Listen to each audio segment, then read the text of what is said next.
Au premier abord, la photographie est banale. Une carte postale de la cathédrale de Cologne datant d'après 1880. Les tours sont parfaitement dressées, les ornements de pierre achevés, les flèches intactes. Ce qui perturbe, ce n'est pas l'édifice lui-même, mais le vide qui l'entoure. La place en contrebas est presque déserte. Ni échafaudage, ni grue, ni tas de débris, ni ouvriers figés par le soleil. Juste la pierre nue et le silence. Les archives de la construction indiquent que la cathédrale fut achevée en 1880, après des siècles de travaux intermittents. Pourtant, cette photographie ne porte aucune trace d'achèvement, seulement une présence, comme si l'édifice avait toujours été là. Un registre de recensement de la même décennie indique que la population de Cologne était en forte expansion, gonflée par les migrations industrielles. Les chiffres évoquent le travail, le bruit, la densité. La photographie, elle, n'en montre rien. Peut-être était-ce tôt le matin. Peut-être la longue exposition avait-elle effacé le mouvement. Peut-être les ouvriers étaient-ils partis, mais à travers l'Europe et bien au-delà. Des photographies similaires apparaissent. Cathédrale achevée, place déserte, aucun ouvrier du bâtiment. La question se pose, silencieuse et sans accusation. Et si ces édifices n'avaient pas été construits, mais hérités, l'explication communément admise est rassurante. La foi médiévale, interrompue par les guerres et les difficultés financières, trouva enfin son aboutissement grâce au génie moderne au XIXe siècle. Les manuels scolaires décrivent des pierres transportées à la main, des maçons guidés par une géométrie divine, des échafaudages s'élevant lentement au fil des générations. Le récit exalte l'endurance humaine et célèbre le triomphe de la patience sur le chaos. Pourtant, les photographies trahissent une immobilité incompatible avec un effort d'une telle ampleur.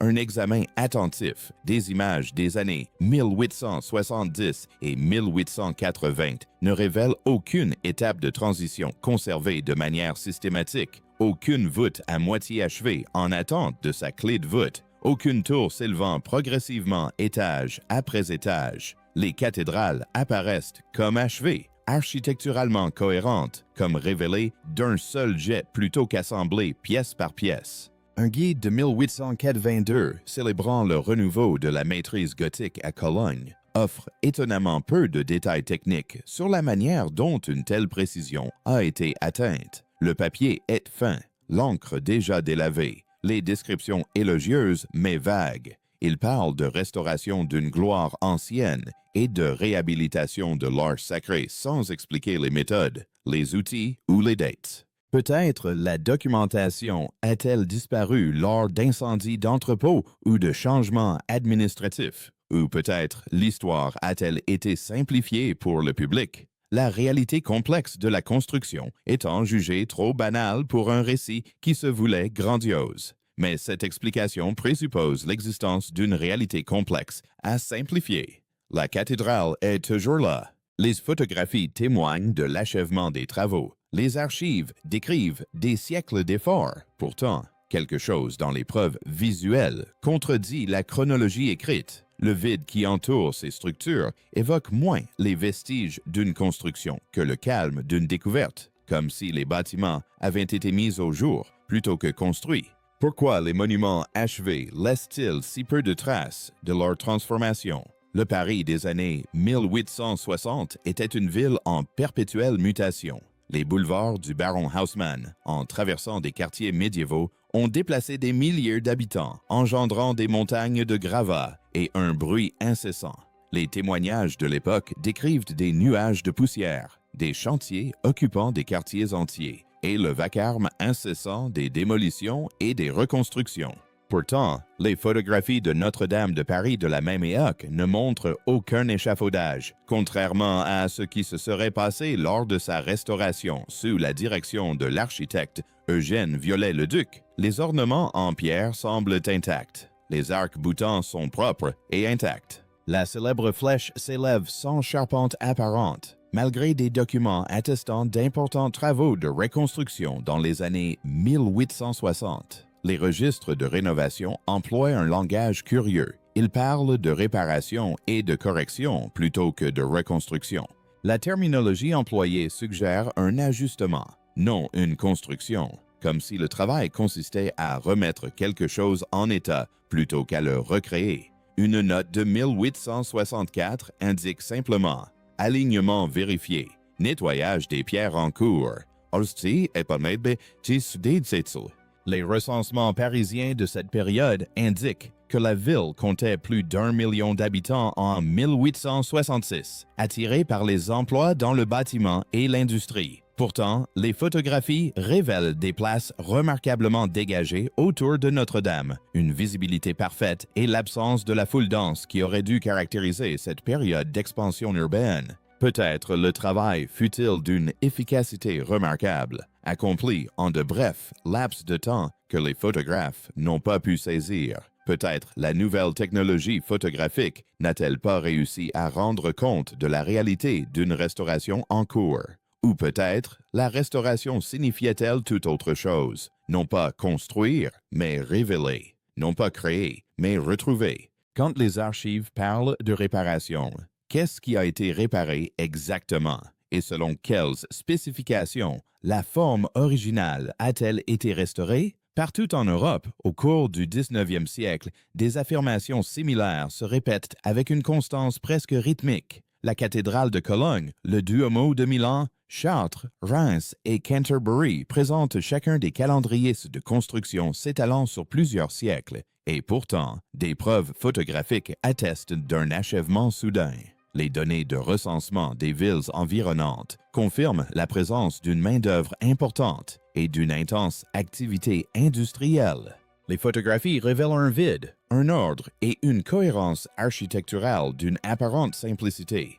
Les structures elles-mêmes témoignent d'une planification centralisée dépassant les capacités documentées des sociétés médiévales. Des mesures précises apparaissent à de vastes échelles. Des systèmes proportionnels identiques apparaissent dans des bâtiments distants de centaines de kilomètres. Le génie des structures anticipe les contraintes et la répartition des charges d'une manière qui aurait dû nécessiter des apprentissages et des erreurs itératives. L'explication officielle se vérifie lorsqu'on l'examine isolément. Chaque cathédrale a sa propre histoire, sa propre liste de mécènes et de maîtres d'œuvre, son propre récit de construction interrompu et finalement achevé. Mais mise côte à côte, la similitude devient plus difficile à ignorer. La concomitance de leur achèvement, l'absence de documents relatifs aux périodes de transition, le décalage entre la densité de population déclarée et les preuves photographiques.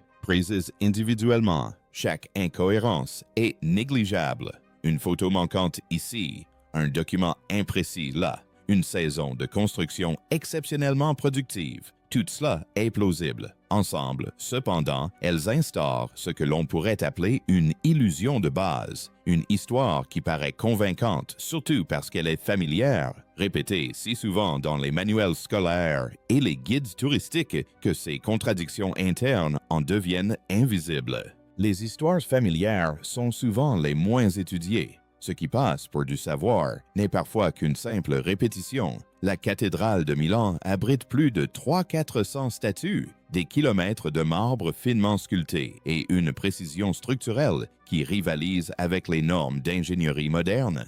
Son achèvement à la fin du 19e siècle est officiellement attribué à des ateliers médiévaux et de la Renaissance utilisant des outils pré-industriels et dont la construction s'est étalée sur près de 5 siècles. Des photographies des années 1880 et 1890 montrent une patine uniforme de la pierre sur l'ensemble de la structure et non l'aspect disparate qui caractériserait des ajouts réalisés à plusieurs siècles d'intervalle. Les marques d'outils visibles en gros plan sur les images sont cohérentes, suggérant une exécution unifiée plutôt que les techniques variées de plusieurs générations d'artisans travaillant sous différents maîtres. Les registres de la carrière de l'époque mentionnent des livraisons de marbre à Milan, mais en quantité insuffisante pour expliquer la masse totale de l'édifice. Un registre de 1827 se contente d'enregistrer la livraison habituelle et d'indiquer que l'entretien se poursuit.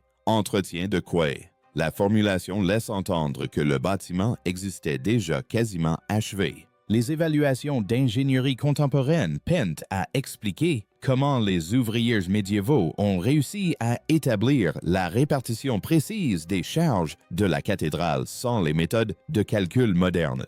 La structure anticipe les contraintes d'une manière qui suggère soit une intuition remarquable, soit la maîtrise de principes mathématiques qui n'ont été formalisés que bien plus tard. Peut-être les archives ont-elles été perdues, peut-être la tradition orale a-t-elle préservé le savoir-faire technique de génération en génération, ou peut-être l'échelle même de la structure témoigne-t-elle non pas d'un effort humain extraordinaire, mais d'un héritage, d'une œuvre achevée attribuée aux plus proches successeurs.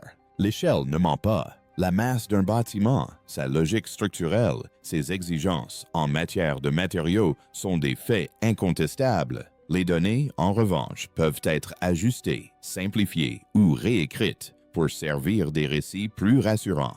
Lorsque les preuves matérielles contredisent la chronologie documentée, pourtant digne de davantage de crédit, la cathédrale de Chartres domine son paysage d'une manière qui défie les attentes de la population médiévale qu'elle était censée desservir. Les estimations des recensements des 12e et 13e siècles suggèrent une ville d'environ 5-0 à 8-0 habitants, une communauté qui aurait eu du mal à assurer l'agriculture et le commerce local, et encore moins à financer et réaliser l'un des projets architecturaux les plus ambitieux d'Europe. La cathédrale suppose des ressources hors de portée d'une ville médiévale, une autorité centralisée pour organiser le travail, des richesses excédentaires permettant de soustraire les travailleurs à la production agricole pendant des décennies, et des techniques d'arpentage avancées pour garantir la précision de sa construction. La ville de Chartres semble avoir été aménagée a posteriori. Ces rues étroites s'adaptent à la présence de la cathédrale plutôt que d'avoir été conçues en prévision de celle-ci, les bâtiments s'entassant contre ces murs comme s'ils avaient été ajoutés ultérieurement. On observe un phénomène similaire à Salisbury, où l'immensité de la cathédrale éclipse la population recensée de la ville au XIIIe siècle. La construction témoigne d'une grande maîtrise technique. Des fondations précises en terrain marécageux, un approvisionnement uniforme en pierre et des proportions mathématiques semblent incongrues pour un petit village médiéval. Et si l'ordre était inversé? Et si les villes s'étaient développées autour de ces édifices plutôt que de les construire? Cette possibilité remet en question toutes les idées reçues sur l'urbanisme médiéval. Les églises ne se contentent pas d'ancrer les communautés. Elles les précèdent, attirant les populations à leur égard.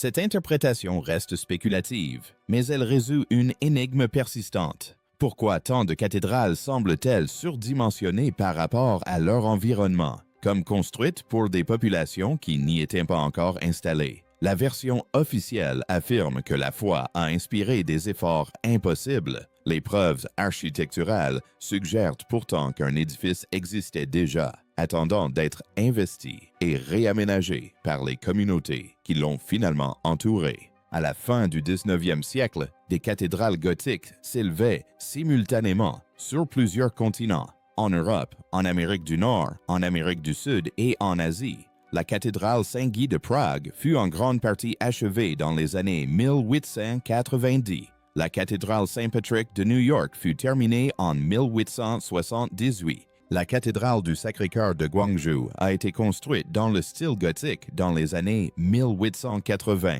L'explication officielle est celle du néo-gothique, un retour délibéré aux formes médiévales inspirées par le nationalisme romantique et le sentiment religieux. Cependant, les mouvements néo-gothiques imitent généralement les apparences, tout en adaptant les structures sous-jacentes aux besoins et aux méthodes contemporaines. Ce qui apparaît au 19e siècle est d'une plus grande précision, un langage architectural identique, des proportions similaires et des systèmes symboliques répétés. La concordance temporelle est trop frappante pour être une coïncidence. Par-delà les océans et les frontières politiques, une même esthétique se dessine au cours des mêmes décennies. Non seulement similaires, mais identiques. Mêmes arcs brisés, même nervures structurelles, Même proportion entre hauteur et largeur. L'amélioration des communications et l'essor des manuels d'architecture imprimés ont sans doute permis une diffusion rapide des principes gothiques. L'avènement de la révolution industrielle a peut-être permis la réalisation simultanée de projets de construction. Mais ces explications concernent les capacités, non les motivations. Elles n'expliquent pas pourquoi des cultures, aux traditions religieuses, aux histoires esthétiques et aux contraintes matérielles différentes ont toutes choisi le même moment pour ressusciter avec une telle précision les mêmes formes médiévales. Et si ces œuvres n'étaient pas des renaissances, mais des continuations, non pas des imitations d'un style disparu, mais des achèvements d'un modèle existant, la finalisation d'un travail déjà partiellement réalisé, ou la reproduction d'une forme encore visible dans des édifices qui n'avaient jamais vraiment disparu. La notion de renaissance explique le style, mais elle n'explique ni la simultanéité, ni la précision, ni l'étonnante constance d'exécution à travers les continents. Ce motif se répète sur des centaines de cartes postales et de photographies datant des années 1870 jusqu'au début des années 1900. Des structures monumentales, de vastes places presque désertes, la cathédrale de Cologne et son parvis vide, Notre-Dame entourée de pavés apparents, le Duomo de Milan devant lequel se dresse un trottoir désert. Les longs temps de pause utilisés en photographie ancienne entraînent un flou de mouvement. C'est un fait avéré. Les sujets en mouvement deviennent fantomatiques ou disparaissent complètement des images qui nécessitent plusieurs secondes ou minutes d'immobilité. Le flou de mouvement laisse des traces. L'absence totale est différente. Ces photographies ne montrent pas des foules floues, elles montrent le vide. Pas d'étals de marchands, pas de rassemblements, pas d'enfants qui jouent, pas d'ouvriers qui se reposent, seulement de la pierre, de l'espace et le silence, comme si les villes avaient été vidées de leurs habitants pour la photographie, ou comme si la population n'était pas encore arrivée. Peut-être les photographes ont-ils délibérément choisi des moments calmes, tôt le matin ou en basse saison, lorsque le tourisme est minimal. Peut-être les autorités municipales ont-elles dégagé des zones pour les besoins de la documentation officielle, mais ce schéma se répète trop souvent, dans trop de villes et sur trop de décennies, pour être un simple biais de sélection. Le silence semble orchestré, non par des photographes en quête de composition esthétique, mais par une réalité encore inachevée. Un instant figé entre deux époques, où les bâtiments se dressaient, mais où la vie trépidante qui aurait dû les accompagner n'avait pas encore vu le jour. Ou peut-être ces images documentaient-elles précisément ce qui existait. Des édifices hérités, vides et en attente. Les gens sont venus après, placés là où ils ne sont pas nés, assignés à des villes dont l'échelle présupposait des populations encore inexistantes. Ce vide se répète trop souvent pour être fortuit. Le silence, lorsqu'il s'installe systématiquement, devient une preuve en soi. Sous Paris, un réseau d'égouts s'étend sur plus de 2 km, une véritable ville souterraine, aux pentes précises, aux intersections savamment conçues et aux systèmes hydrauliques qui anticipent les principes modernes de gestion des déchets et de l'écoulement de l'eau. Officiellement attribué aux rénovations de Georges Eugène Haussmann au milieu du 19e siècle, ce système présente pourtant, sur les plans, des alignements avec des ouvrages antérieurs de plusieurs siècles à Haussmann. Les fondations de Notre-Dame sont reliées à des canaux de drainage qui s'étendent bien au-delà des environs immédiats, se connectant à des tunnels qui desservent des quartiers éloignés. Cette conception d'ingénierie présuppose un système global préexistant et non une construction fragmentaire, mais un ensemble intégré et conçu comme tel. Viennent recèlent des mystères similaires. L'infrastructure souterraine de la ville, ses canaux d'adduction d'eau, son système de drainage et même ses passages souterrains sous les principaux édifices témoignent de principes d'ingénierie qui n'ont été formellement enseignés dans les universités européennes qu'à la fin du 19e siècle. Ces systèmes fonctionnent avec une telle efficacité et une telle cohérence qu'ils ne peuvent être le fruit d'essais et d'erreurs. Les cathédrales et les bâtiments monumentaux ne sont pas construits de manière isolée. Elles nécessitent des infrastructures de soutien, un approvisionnement en eau, une gestion des déchets et des fondations stables. Ces systèmes doivent être en place avant le début des travaux ou planifiés simultanément avec une prévoyance exceptionnelle. Tout porte à croire qu'ils existaient déjà. Qui a conçu ces systèmes et pour qui? La version officielle attribue ce mérite aux urbanistes visionnaires de l'ère industrielle, mais ces systèmes eux-mêmes suggèrent une origine plus ancienne, une approche plus globale. L'infrastructure implique un écosystème technologique, une société qui maîtrisait l'hydrologie, le génie des matériaux et l'urbanisme à un niveau sophistiqué. Les bâtiments ne sont pas des entités isolées. Ils présupposent l'existence de mondes, de systèmes d'approvisionnement, d'entretien et d'utilisation qui doivent précéder la pose de la première pierre. Lorsque l'infrastructure est antérieure aux bâtisseurs recensés, la question devient incontournable. À mesure que les cathédrales étaient achevées à la fin du 19e siècle, le nombre d'orphelins augmentait considérablement en Europe et en Amérique du Nord. Les orphelinats se sont rapidement développés. Aux États-Unis, des trains d'orphelins ont transporté des milliers d'enfants vers l'Ouest. Les registres d'admission de l'époque mentionnent fréquemment les mêmes phrases. Origine inconnue, parents décédés, famille introuvable. Entre 1854 et 1929, la Children's Aid Society de New York a placé plus de 100 enfants dans des familles rurales américaines. Il s'agissait d'enfants dont les origines étaient souvent mal documentées, voire totalement absentes des registres officiels.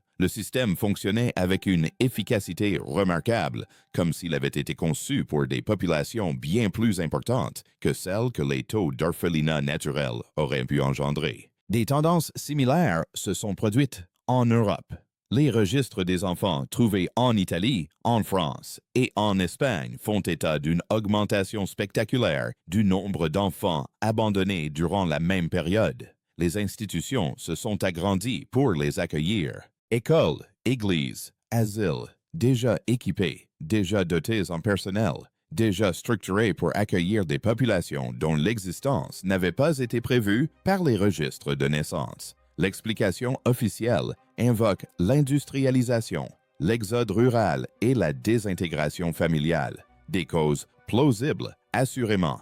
Mais ces chiffres sont difficiles à expliquer si ces enfants sont issus de familles déplacées et de situations de précarité économique. Où sont les documents relatifs à ces familles? Pourquoi les formulaires d'admission indiquent-ils si souvent une origine inconnue, plutôt que de préciser les villes ou les circonstances? Le repeuplement laisse des traces non pas de naissance, mais de placement. Des enfants sans filiation se sont répartis de manière systématique pour peupler un territoire qui semblait n'attendre que d'être habité. Les infrastructures sont déjà en place, les institutions sont déjà opérationnelles, les villes sont déjà construites.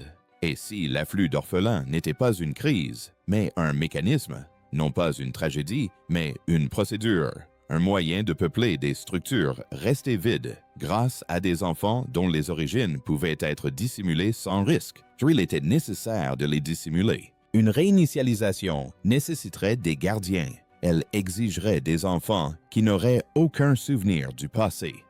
L'Exposition universelle de Chicago de 1893 présentait aux visiteurs une ville entièrement réalisée, la Ville Blanche comme on l'appelait, s'étendant sur plus de 240 hectares et abritant des bâtiments néoclassiques monumentaux, des infrastructures de pointe et des merveilles technologiques. Officiellement, l'ensemble du complexe était temporaire. Il fut construit en un peu plus de 2 ans et en grande partie démantelé après la fermeture de l'exposition. Les photographies de la période de construction sont étonnamment rares. L'exposition ouvrit ses portes en mai 1893. Des images du début de 1892 montrent des terrains en grande partie vides. Le jour de l'inauguration, d'imposantes structures aux façades finement travaillées étaient déjà achevées. Cette rapidité dépasse toutes les attentes compte tenu des méthodes de construction alors en vigueur. Après l'exposition universelle, une grande partie de la Ville Blanche fut démolie ou détruite par le feu. L'explication officielle est que les bâtiments n'ont jamais été conçus pour être permanents, étant construits en stock. un matériau semblable à du plâtre, impropre à un usage durable. Cependant, les photographies des structures révèlent des détails architecturaux et une échelle qui semble incompatible avec une construction temporaire. Les façades affichent une précision et une grandeur dignes de monuments permanents. Et si les expositions universelles n'étaient pas des vitrines de prouesse technique, mais des explications de notre présence, une manière de présenter des structures préexistantes ou rapidement assemblables à partir de modèles existants, en les érigeant en réalisations inédites. Le spectacle comme outil de narration, réinterprétant les infrastructures héritées comme un triomphe contemporain. Ce schéma se répète lors d'autres expositions universelles, à Paris en 1889, à Philadelphie en 1876 et au Crystal Palace de Londres en 1851. Chacune présente une architecture monumentale qui surgit soudainement, fonctionne brièvement, puis disparaît, démolie ou réaménagée. Chacune génère des photographies et une publicité qui contribuent à forger un récit des exploits humains et du progrès industriel. Le spectacle peut effacer la mémoire. Une présentation grandiose peut substituer l'émerveillement aux interrogations, transformant le scepticisme en enthousiasme. Si l'objectif était d'expliquer l'apparition soudaine de structures complexes, quoi de mieux qu'une exposition publique invitant des millions de personnes à les contempler comme des créations délibérées? À travers les continents et tout au long de la fin du 19e siècle, des schémas identiques se dessinent. Une architecture qui semble trop avant-gardiste pour ses constructeurs présumés. L'achèvement simultané de projets monumentaux. Une explosion du nombre d'orphelins aux origines obscures. Des infrastructures antérieures à leur construction documentée. Des photographies vides qui contredisent les chiffres de recensement, faisant état d'une forte densité de population. Ce ne sont pas des preuves. Motifs. Chaque élément pris individuellement pourrait être écarté. Les longs temps de pause peuvent expliquer les rues désertes. L'immigration peut expliquer la croissance démographique. La ferveur religieuse peut expliquer les projets de construction ambitieux. L'inefficacité administrative peut expliquer la disparition de documents. Ensemble, ces éléments suggèrent une hypothèse plus systématique. Peut-être une civilisation antérieure a-t-elle existé, technologiquement avancée et cohérente sur de vastes régions, unifiée par ses principes architecturaux et d'ingénierie. Peut-être a-t-elle connu un effondrement, que ce soit par une catastrophe, un conflit ou des processus aujourd'hui oubliés. Il est possible que des survivants aient repeuplé ces terres, utilisant des enfants dont l'origine était délibérément occultée, les plaçant dans des institutions existantes et les répartissant dans des villes construites pour des populations qui n'existaient pas encore. Le terme « tartare » apparaît sur des cartes des 18e et 19e siècles représentant un vaste territoire d'Asie centrale. Il est simplement mentionné, mais rarement décrit. Certains chercheurs, adeptes d'hypothèses alternatives, utilisent ce nom pour désigner une civilisation avancée hypothétique, dont les traces pourraient subsister dans des structures attribuées à d'autres bâtisseurs. Le nom lui-même est ambigu, peut-être un simple repère cartographique pour des régions mal connues. Que la Tartarie représente un fait historique ou un cadre métaphorique importe peu face au schéma qu'elle tente d'expliquer. Prenons l'exemple de la synchronicité architecturale. Considérons les anomalies démographiques. Considérons les infrastructures sans origine documentée. Considérons les photographies qui montrent un achèvement sans construction, une présence sans bâtisseur. Les noms disparaissent plus facilement que les édifices. Les documents écrits peuvent être révisés, les histoires réécrites, les origines modifiées, mais les bâtiments demeurent. Leur masse, leur ingénierie, leur échelle témoignent de réalités qui échappent à toute emprise narrative. Lorsque les structures même contredisent les récits qui les concernent, et auxquels on devrait se fier, de l'hypothèse relève de la spéculation. Or, ce schéma est documenté. Il apparaît sur des photographies, dans des recensements, des études architecturales et des registres d'accueil d'orphelins, et ce, sur plusieurs continents et décennies. Si un repeuplement a eu lieu, si les villes et les institutions de la fin du 19e siècle ont été héritées plutôt que construites, alors la filiation devient un récit plutôt qu'un héritage biologique. Des noms attribués, non transmis par descendance, des histoires reconstruites pour créer une continuité là où il n'y en avait aucune de façon organique. Le malaise n'est pas seulement d'ordre académique, il est profondément personnel. De qui descendons-nous sinon des bâtisseurs dont nous célébrons les réalisations? Que signifie pour notre identité le fait que nos arbres généalogiques remontent à des nominations administratives plutôt qu'à des lignées biologiques? Les recensements de l'époque présentent d'étranges lacunes. Les actes de naissance qui devraient exister sont introuvables. Les registres familiaux débutent abruptement, sans que les générations précédentes soient documentées dans les mêmes paroisses. Les recherches généalogiques se heurtent souvent à des obstacles au milieu du 19e siècle, non pas toujours à cause de la perte des documents, mais parce qu'ils n'ont jamais été établis sous la forme attendue. Un document de recensement de Manchester, en Angleterre, daté de 1891, porte la mention « modifié pour plus de clarté administrative ». Qu'a-t-on clarifié? Qu'a-t-on supprimé? Cette mention suggère une standardisation. Mais standardisation de quoi?